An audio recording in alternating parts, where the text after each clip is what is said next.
The orcs swarm in on all sides, assisted by goblins and trolls. It seems that the party will be overwhelmed. At the crossroads in the dungeon, the fighter turns. "Get out of here!" he shouts, pushing his companions on. "I will buy you the time." Raising his sword, he then turns to face the onrushing horde. As the party rush to safety, the clash of steel on steel is heard as the fighter sells his life dearly. Is it possible to have a good death in a role-playing game? And if it is, how do we achieve that? Stick around and find out. Hi everyone, I'm Gary, and today we're going to discuss how to handle death in role-playing games, especially heroic fantasy role-playing games, and about how I handle them, and a couple of tips and tricks for making sure that when the inevitable happens, your players, yourself, the characters, everything ends up in a satisfactory way.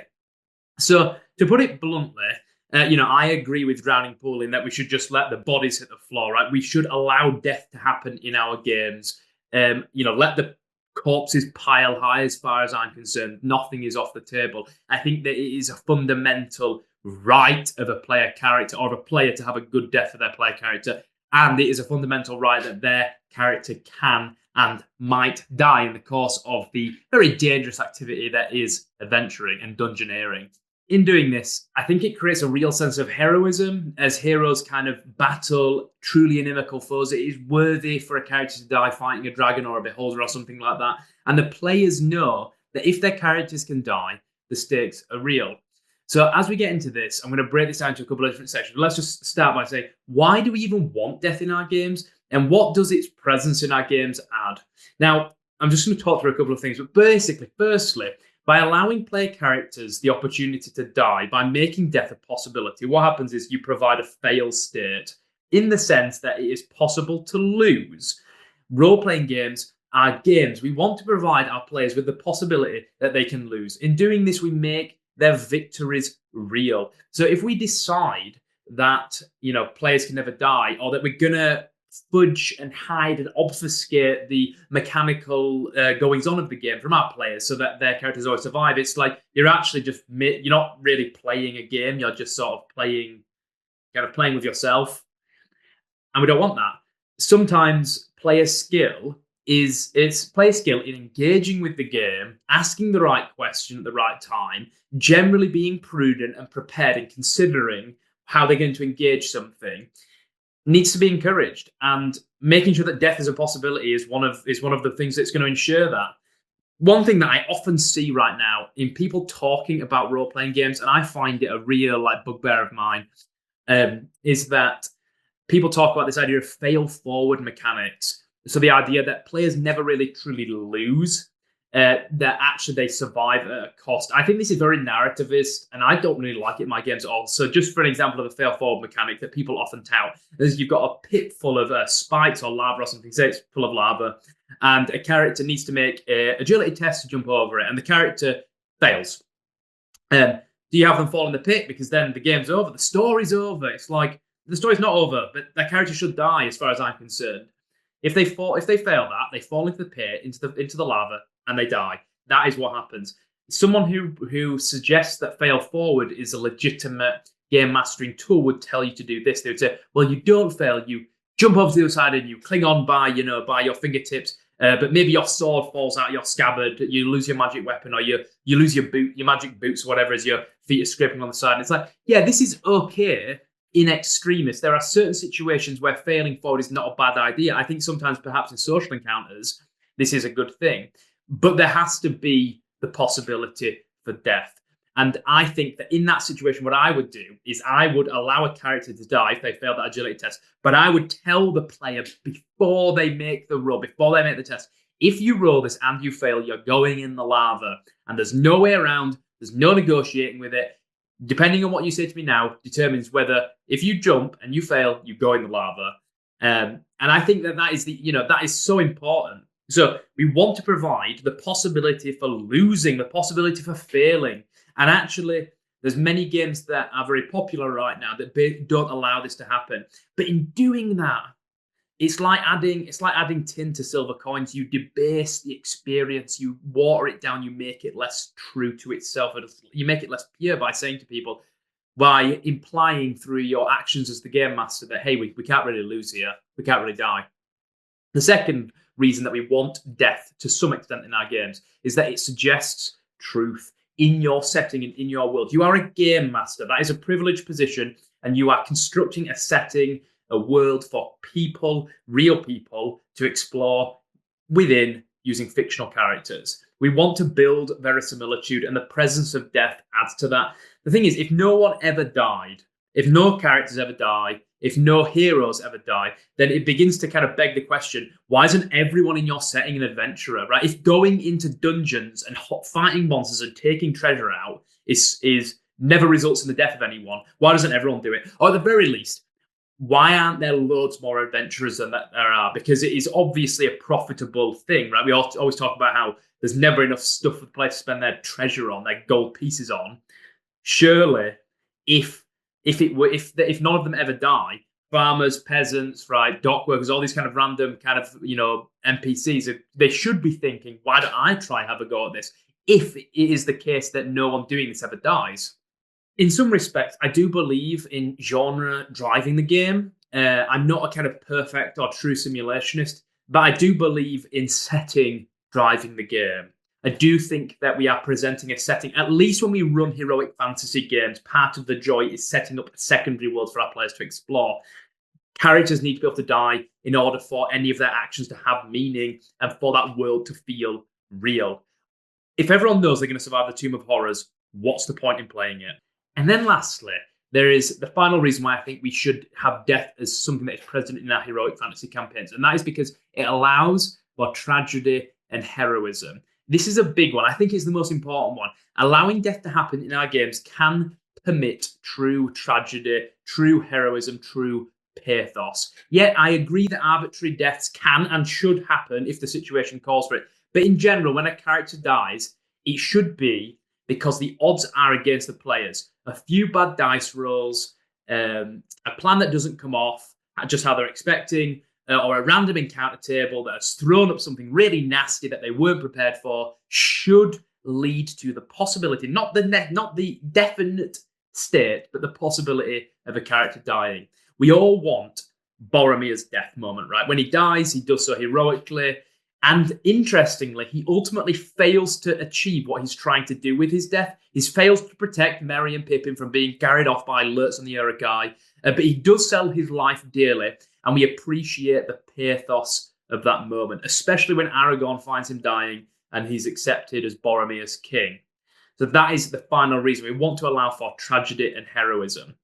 Now, that doesn't preclude the idea of arbitrary deaths.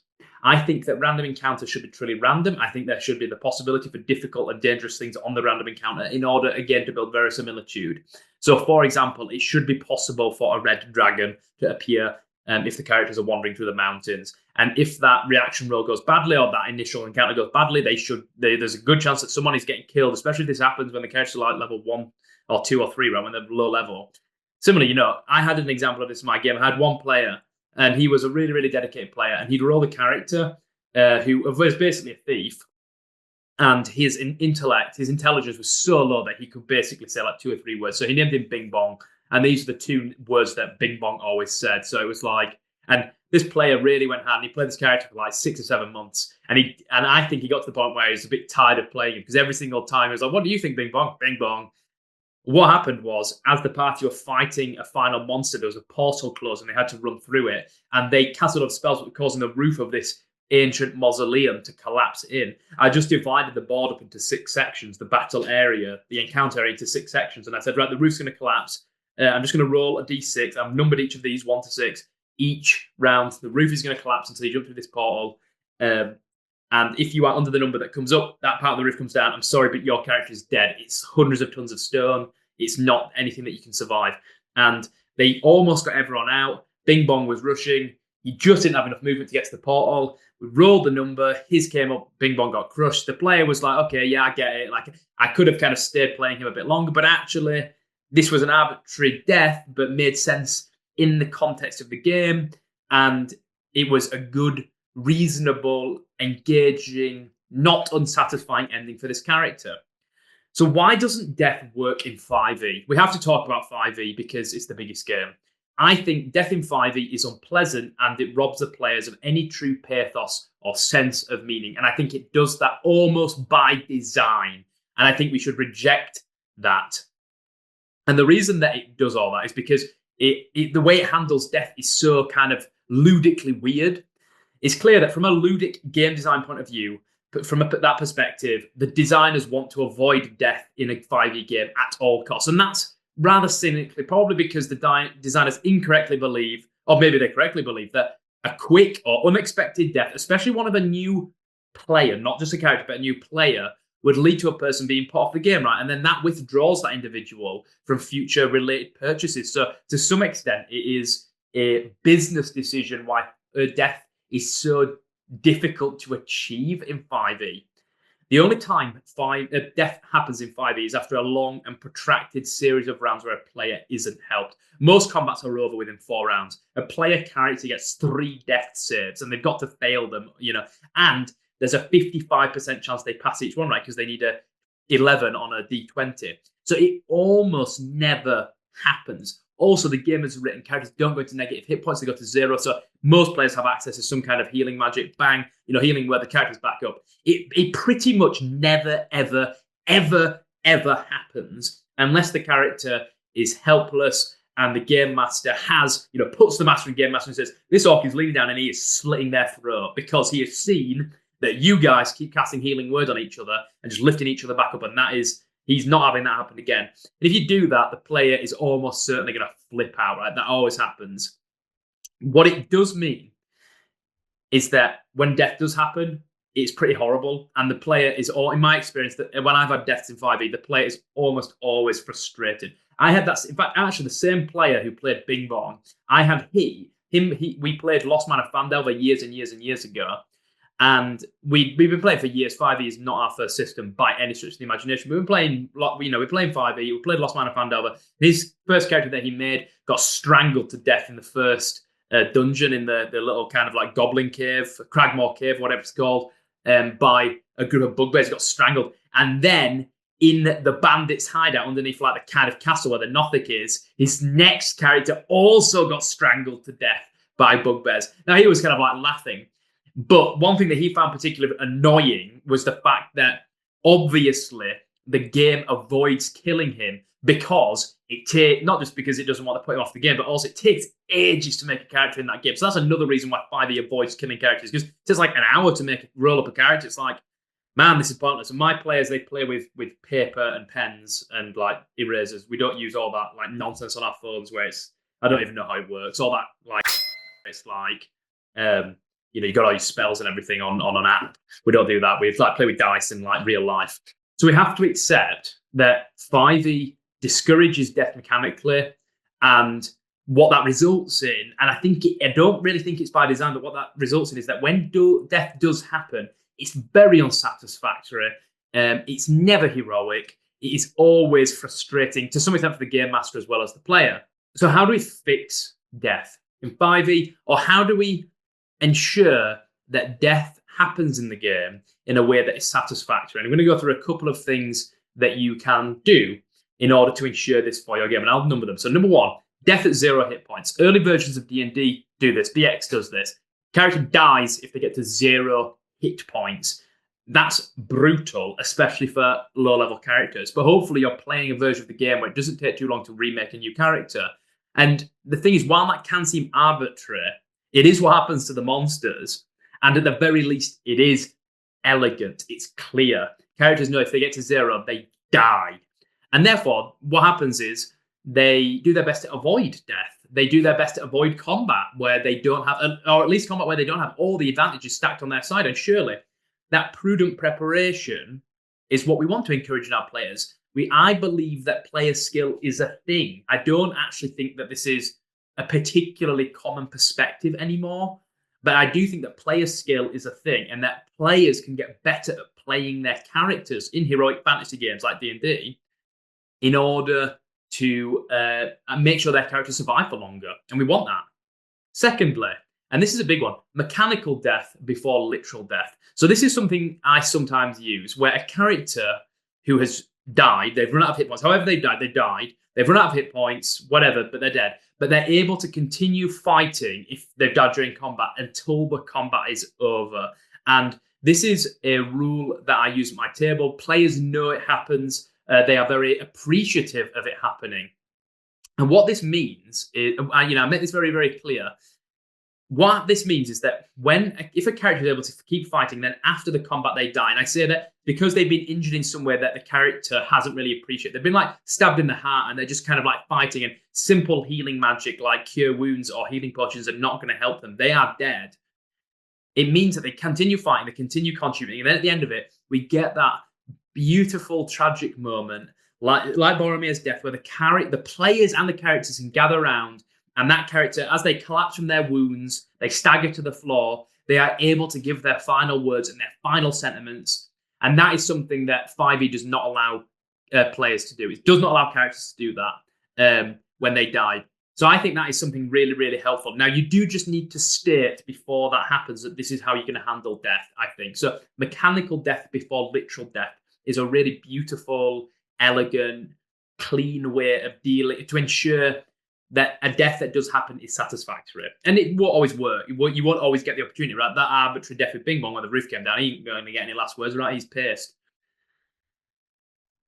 Number 3, timers. D4 rounds until death. So when a character runs out of hit points, they just roll a D4.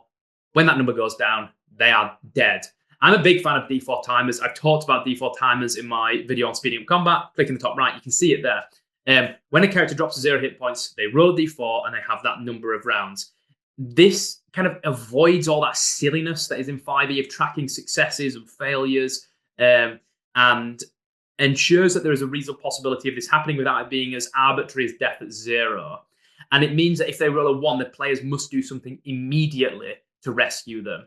Because some players, they're going to be like, oh, we don't have to do too much here. No, they have to respond immediately to this character who is down. It stops that very gamist discussion where they go, well, you can survive probably 1 round. It's like, no, the character might be dying. The character is dying, so you've got to go sort this out. It's very elegant. I really like that. And then lastly, number 4, a variable clock death. So this is how I run games in my game, Journeyman Expert Master, where when characters drop to 0, they have a clock. It's like a D4 timer, but it's a little bit more involved. There's a little bit more bookkeeping involved.